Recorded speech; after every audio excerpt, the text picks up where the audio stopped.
গীতার বাণী শুনলাম, গীতা পাঠ করলাম, খুব ভালো লাগলো। মনটা যেন পবিত্র হয়ে গেল।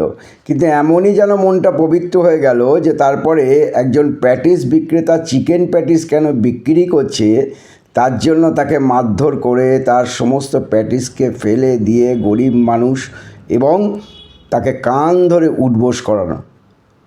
গীতার কোথায় এই ধরনের আচরণ লেখা আছে? কমসে কম আমার জানা নেই। সেই জন্যই স্বামী বিবেকানন্দ বলেছিলেন যে গীতা পাঠের চেয়ে ফুটবল খেলা অনেক ভালো, কারণ গীতাকে অনুধাবন করতে গেলে, গীতার বাণীর মর্মার্থকে বুঝতে গেলে দরকার সঠিক মন, সুস্থ সবল শরীর। তাহলেই গীতার সমস্ত মর্মার্থকে বোঝা যায়। আর সেই মর্মার্থ যদি বোঝার ক্ষমতা এদের থাকতো তাহলে আজ যাই হোক এইরকম একজন গরিব প্যাটিস বিক্রেতাকে মারধর করতে পারতো না, কেবলমাত্র চিকেন প্যাটিস বিক্রি করছে তার অপরাধে।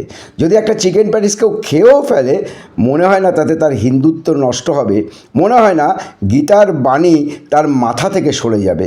সুতরাং যারা নিজেদেরকে বেশি করে সনাতনী হিন্দু বলে জাহির করে, আসলে এরা হিন্দু ধর্মের মূল যে কথা, যা মর্মার্থ, সেই মর্মার্থই এরা আজ পর্যন্ত অনুধাবন করতে পারেনি।